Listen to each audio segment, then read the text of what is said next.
to see what was the reality like, right? I don't know if we have already discussed that. The thing is that I have this class similar to your class with fourth course. And sometimes I don't know whether I've done it with you, even though I write it down. I've done it with you or not. So remember we discussed retrospective and prospective. Have we talked about that or not yet?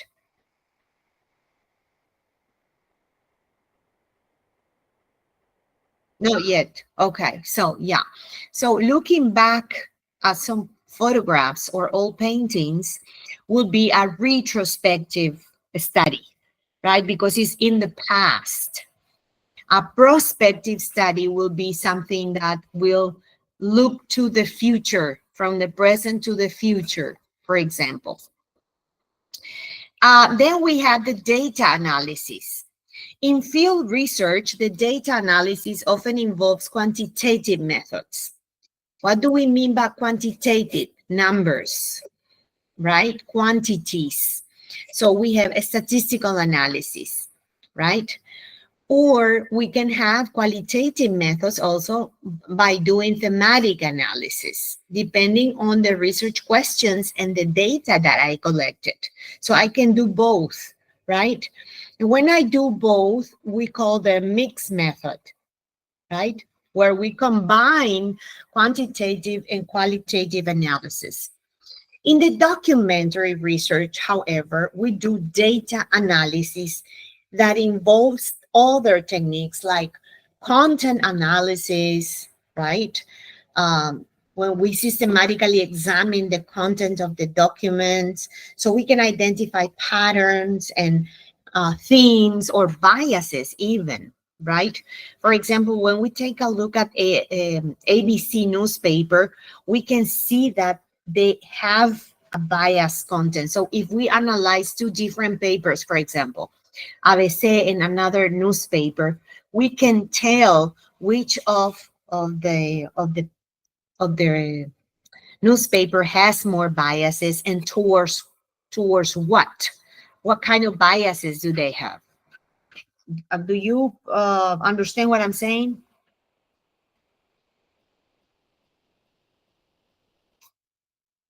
¿Se entiende, gente?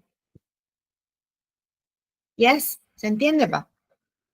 It's like watching two different channels. For example, him, which is totally pro Cartes, and the other one which is not pro Cartes, for example, right? So those are biases, right? Because he owns the channel. Then we can have historical analysis where we evaluate and interpret historical documents to understand past events and contents, right? I'm sorry. What happened, where, who were in that context, how things happen. For example, if we take a look at, we analyze, for example, a historical analysis, we make a historical analysis of the Chaco War written by a Paraguayan and a Chaco War written by a Brazilian or a Bolivian, we will see how different they are, right? We will see how things happen and how the timelines either agree or they don't agree. You see? So we can do that. Okay. And textual analysis is closely reading and analyzing text to understand their meaning and structure. In that case, we can do, for example, a translation, or we can analyze a novel, right? To understand their meaning and to understand what type of structure, grammatical or semantical structure did they use. For example, for instance. So when I do field research, I analyze my data I can analyze my data quantitatively or qualitatively, right? I can say out of 10 people that I interview, 8 said so and so. So that's the 80% of the people said, right? Or I can say qualitative. I can analyze what they discussed about. I ask about a specific theme. So I said subject 1 thinks that, I don't know, adoption is hard. Or subject 2 said that adoption it's something that requires, I don't know, big-hearted, for you to be big-hearted and to have money, for example, right? So if we discuss, if we make an analysis of the theme, we're doing it qualitatively. But if we are discussing numbers and percentages, we're doing it quantitatively, okay? And that's field research, because we can use both in order to do that. But in documentary research, we always analyze what is inside the text, either the content, either the history, the periods, or the meaning of those texts. Are there any questions? I know it's not easy to see, but we have different ways of doing it. We have 2 types of research, the field research and the documentary research. But then again, within the field research, we can have the approaches. Either we look at it quantitatively or we look at it qualitatively, right? Or we can use the mixed. And then within any type of research, we can also have the design, which is experimental or non-experimental. En este caso, ustedes hacen todo non-experimental because you're not manipulating variables. You are not, for example, using certain kinds of instruments in order to alter the reality, if you see what I mean. ¿Se entiende lo que estoy diciendo? Cuando hablamos de experimental es porque estoy haciendo, por ejemplo, lo que hace siempre la industria farmacéutica o médica, que utilizan placebos, por ejemplo, que sí pueden funcionar, ¿sí? En el caso de una pastilla nueva, entonces sí puede funcionar, puede que funcione bien o puede que el paciente tenga una reacción, ¿verdad? Y otro grupo, que sería un control group, entonces a ese grupo le damos solamente las pastillas placebo y vemos cómo reaccionan ambos grupos. Eso sería experimental. A este nivel nosotros no hacemos experimental, gente, ¿sí? Hacemos básicamente, siempre nuestro diseño es no experimental, ¿ok? Y luego... Teacher and professor, sí. I think we can use the word that mentioned about it is descriptive. Our research is based on descriptive design. No, el diseño es solamente experimental o no experimental. Ese es tu tipo de investigación. Types of investigation, types of research pueden ser exploratory, descriptive, correlational, explicative, ¿entendés? So that has to be, por eso hay mucha clasificación dentro de lo que es el enfoque, que es el approach, y el approach puede ser quantitative or qualitative, ¿sí? Or mixed, que se refiere a field research, ¿verdad? El tipo de investigación que puedes tener puede ser field o documentary, ¿verdad? Acá en documentary nosotros analizamos datos, ¿sí? Solamente analizamos datos, ¿sí? Entonces, voy a ver si puedo aclararles un poquito más. ¿Cuáles son las características del field research? Es active, the researcher gathers new data, ¿verdad? Hago esa recolección de datos de primera mano, primary sources. En el documentary research, sin embargo, es pasivo, yo leo, ¿verdad? Y tengo que confiar en la información existente, tomo los datos de la información existente, no es que yo salgo a hacer la entrevista, ¿ok? ¿Cuál es la fuente en un field research?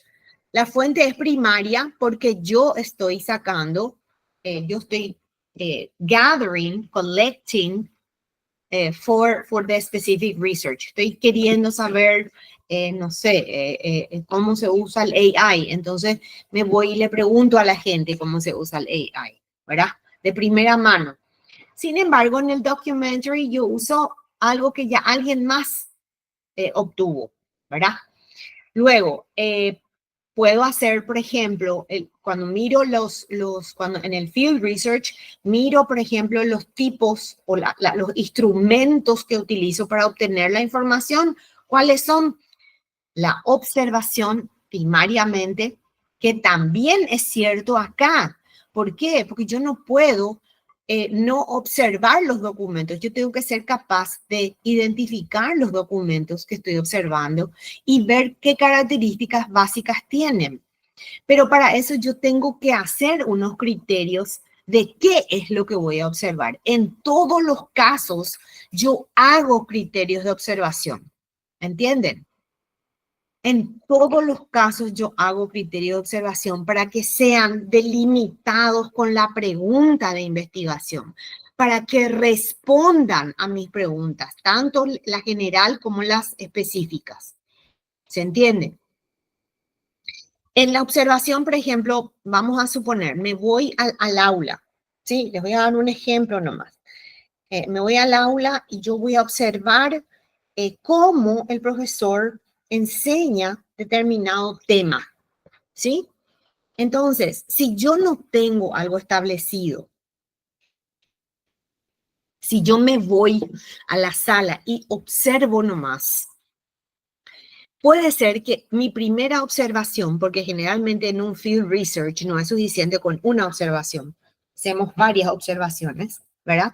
Y el común denominador de esas observaciones es lo que se toma como veraz, ¿verdad? Porque pueden haber eh, ¿cómo les voy a decir? Muchas alteraciones en la realidad. Un día me voy y resulta que yo tengo que entrevistarle a 30 alumnos y como que hoy se enfermaron 10, no tengo 30 alumnos, tengo 20 nomás. ¿Se dan cuenta? Otro día me voy y me voy a observarle al profesor y a un profesor le observo cómo enseña y al otro profesor le observo cómo le motiva a sus alumnos. Entonces, si yo no tengo claro qué es lo que voy a observar, ¿verdad? Para la observación yo tengo que tener un set de criterios. ¿Se entiende? Criterios. ¿Qué es lo que voy a ir a observar? Entonces, cuando me siento a observar, yo tengo acá a mano las cosas que tengo que observar, porque si no puedo desviarme de lo que me va a ayudar a obtener los datos. ¿Se entiende, gente? Sí se entiende, profe. ¿Se entiende? Bueno, de la misma forma, la entrevista, yo tengo que formular preguntas que sean pertinentes a esa pregunta general que yo tengo, ¿verdad? Entonces, es importante que yo vea qué tipo de preguntas voy a hacer, ¿sí? Si van a ser abiertas, si van a ser estructuradas, ¿verdad? ¿Va a ser sí o no? ¿O va a ser una que yo le voy a dejar que hable y me diga todo lo que él quiere y yo anoto o grabo? Y después hago la transcripción. ¿Se dan cuenta? O si voy a decirles, por ejemplo, como la escala de Likert, ¿verdad? Donde digo, no sé, les voy a hacer una pregunta estúpida. ¿Les gusta el chocolate? Entonces, de todos ustedes, que son 20 y pico, me van a alzar la mano y me van a decir sí. Pero en la escala de Likert te da la posibilidad de hacer una selección un poco más detallada. Entonces decís, sí, me encanta. La segunda respuesta va a ser, me gusta. No tanto. La tercera, más o menos. La cuarta y la quinta va a ser, no me gusta. Ese sería un ejemplo de una escala, ¿verdad? Entonces, Cuando yo les hago la pregunta, ¿te gusta? Ustedes van a elegir A, B, C o D. ¿Se entiende? ¿Sí? Entonces, una escala de Likert es una estructurada. ¿Por qué? Porque tengo una escala y yo puedo determinar cuantitativamente si es mucho, poco, más o menos o nada. ¿Se entiende? Entonces, del mismo modo, las entrevistas y el survey, ¿cuál es la diferencia entre la entrevista y el survey, gente? ¿Quién me puede decir?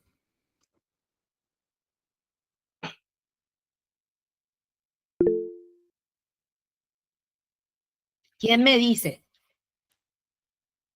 ¿Cuál es la diferencia entre la entrevista y el survey? La entrevista es, se recaba información específica, o sea, da más pie para respuesta abierta. Y el survey yo creo que es más bien sí, no, puede ser, es más, ¿cómo te iba a decir? Más cerrada. Ujú. Sí, pero básicamente la entrevista es de tipo Quantity. Quality. Qualitative. qualitative. Cualitativa. And the Sí, survey es is más quantitative. bien cualitativa, correcto. Y es de tipo presencial. ¿Entienden? Un survey yo puedo hacerlo a distancia. Puedo mandarle un mail para que me responda, puedo mandarle un WhatsApp o un formulario de Google para que me responda, ¿verdad? No hace falta que yo como investigador esté presente. Es aconsejable que el investigador esté como para explicar, pero si mi instrumento ya está validado, no hay mucha necesidad de estar presente, porque si está bien redactado, la persona va a poder responder, ¿verdad? Ahora, si no está bien redactado, que es el peligro de los instrumentos cuando no están validados, por lo tanto se puede invalidar, ¿verdad? Puede ser que científicamente no esté bien, porque al no validarse ya no se considera como válido. Entonces, científicamente ya no es aceptable. Cuando yo tengo el documento validado, yo mando, ¿verdad? Les mando a ustedes, por ejemplo, y les digo, por favor, sean tan amables de responderme este cuestionario. Habrán recibido muchísimo de eso, ¿verdad? Entonces, en esa encuesta me mandan un cuestionario, ¿verdad? La técnica es encuesta, el instrumento es el cuestionario, ¿verdad? Entonces, en el cuestionario ya las preguntas dan pie a que me dé la respuesta de mis preguntas principal y las preguntas específicas. Si mis preguntas no dan la respuesta a la pregunta principal o la específica, entonces no me sirve. No me sirve esa entrevista o ese cuestionario que estoy haciendo. ¿Se dan cuenta? Lo mismo que la observación. Por eso la redacción de los instrumentos es demasiado importante. Demasiado importante. Y así como yo redacto los instrumentos, lo que hago en un documentary work con los documentos o con los objetos o con los videos e imágenes que puedo recaudar es analizar esa unidad que decide, ¿verdad?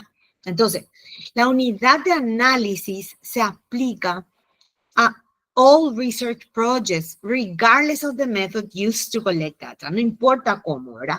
It defines the fundamental level at which you are gathering and analyzing information. No matter if you're studying people, events, documents, or anything else, you need to specify what that basic level is. Entonces, yo acá les había dicho que necesitan criterios de observación, ¿verdad? ¿Qué es lo que voy a analizar? De la misma forma, esos criterios de observación tengo que usar acá. ¿Qué criterios de observación voy a usar para los documentos? ¿Qué es lo que voy a observar en los documentos? ¿Voy a observar simplemente que mencionen un tema específico? ¿O voy a observar que todos tengan índice?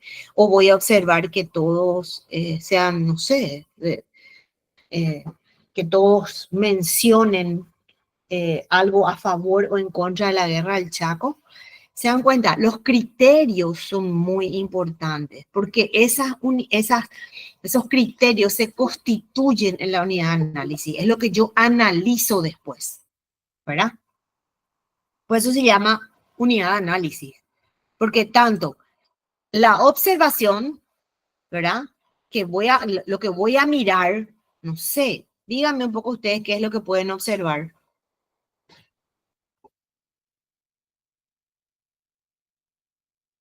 ¿Qué observarían en un caso X? A ver, un poco tus temas. En Duolingo, por ejemplo, que tiene... A ver un poquito. Te ayudo, profe, estoy yo con eso. Vale, por fin. Y Cecia no puede, está enseñando. Ok. Bueno, sí. Nosotros vamos, un ratito, tengo que ver mi base. No, me habías dicho que Breaking the Gap through Duolingo y Public Schools, ¿verdad? Entonces, Sí, sí, profe. Estaba viendo nomás lo que usted nos recomendó, Narrow de Gap. Sí, en este caso nosotros queremos darle oportunidad a ellos para, en primer lugar, que ellos venzan ese miedo, ya que hay pocos minutos para comunicarse. Esa es el mayor desafío que tenemos. Y después también que ellos se familiaricen porque no tienen ellos la base que tiene, o sea, se encuentran con el idioma recién nivel medio, usted ya sabe que se perdió mucho tiempo. sí. Y después la posibilidad que ellos comiencen con conversaciones, el listening, ¿verdad? Un listening básico. Que le dé ellos que cosa que nosotros no podemos enfocar ni alcanzar ni perfeccionar, mucho menos en clase por el poco tiempo que tenemos. Bueno, entonces, ¿qué vas a observar? Porque si vas a usar, vos vas a usar entonces Duolingo para que los chicos no precisamente hablen, pero para que entiendan. Para ambos aspectos, entender y hablar. Bueno, vamos a hacer un ejercicio de observación, ¿verdad? O de entrevista o de cuestionario. Si yo hago la pregunta, ¿qué pregunta, por ejemplo, podrías vos o qué observación vas a mirar en tu aula con tus alumnos para decirme que Duolingo funciona o no funciona? Sí, en primer lugar es el interés que tiene. Bueno, evidentemente en la parte cuantitativa nosotros no vamos a entrar porque tiene como usted dijo, tiene una expertise bastante grande. Y nosotros vamos a observar que en primer lugar que ellos tengan una consistencia, que una perseverancia. Eso ya es una victoria. Que ellos te lleven por proceso y después que les resulte también a ellos amigable. Eso pueden ser también algunos aspectos. Bueno, ahora yo te vuelvo a preguntar. Estos van a ser tus puntos de observación. Te vuelvo a preguntar, ¿cómo? La pregunta acá es ¿cómo? Y el ejercicio es para todo, gente, no solamente para él. ¿Cómo vas a establecer que el alumno muestra interés? Gente, ¿quién tiene prendido su radio o su... Estoy escuchando un... No sé si... Parece que soy yo otra vez. ¿Se entiende? ¿Eh? Reina, profe. ¿Vos?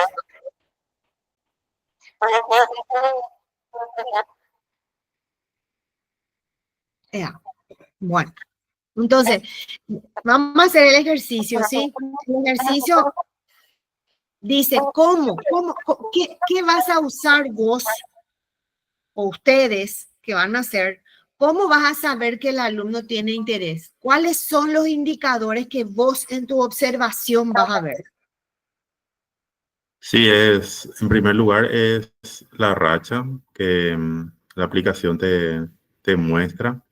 Ahí se va la La parte. racha, Sí, son rachas que te indican cuántos días, cuántos minutos. Entonces, todo eso te indica.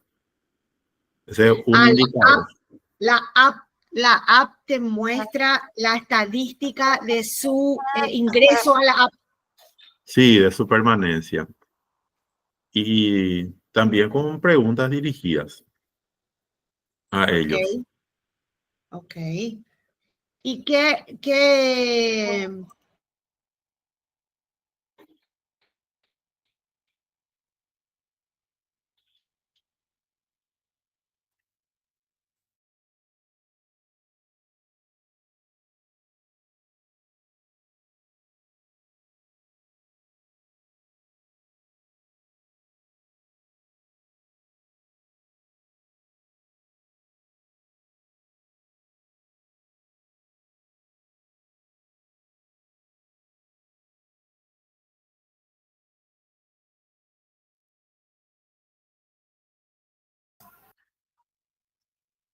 Perdí la señal por varios minutos.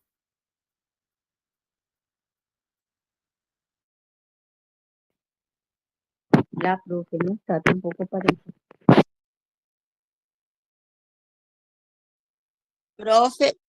Profe Lourdes, el audio lo que no tiene, ¿verdad? Parece que está hablando. Está prendido, pero no se le escucha. Su internet ha de ser. alumno vas a tener que agrupar, ¿verdad? ¿Cómo se agrupa la racha? Hola, Por días, profe. por día. Bueno, Sí, muy bien. Entonces, si vos vas a hacer una observación de días, vas a poder mirar los 20 días que entraron. Va a ser así, o un mes. Entonces son 30 días, ¿cierto? Entonces, si tengo 30 días en que el alumno puede entrar, voy a tener que hacer o una escala de Likert, ¿verdad? Numérica, por ejemplo, de 0 a 10, ¿sí? Después la siguiente escala numérica va a ser de, a ver si me explico, ¿verdad? Después la segunda escala numérica va a ser de 11 al 21, ¿sí? Y la tercera va a ser del 21 al 30.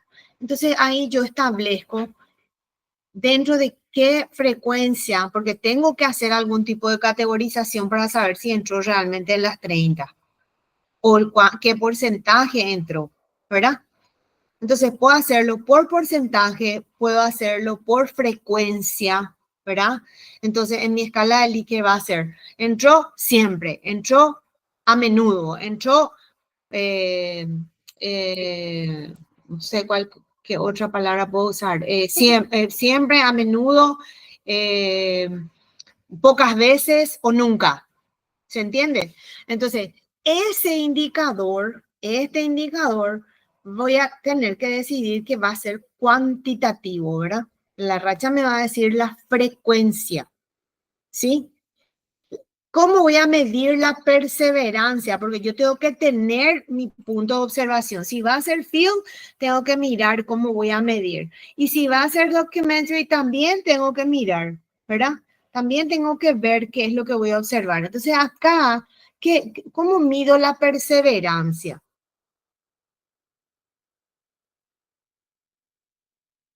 ¿Qué instrumento, qué indicador voy a usar para la perseverancia? ¿Cómo miden ustedes la perseverancia? Porque él me dijo, voy a ver la perseverancia con el que trabaja.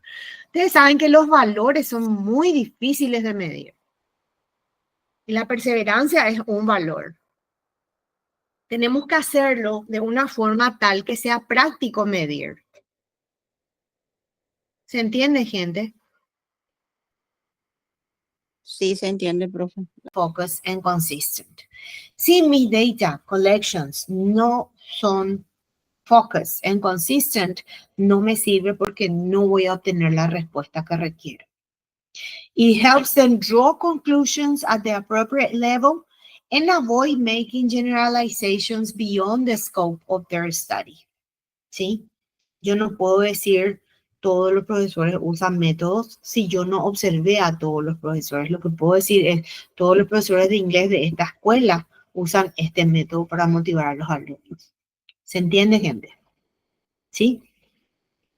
Bueno, veamos un poquito, porque acá terminó lo que es data. Entonces voy a dejar de compartir. Y vamos a ver un poquito.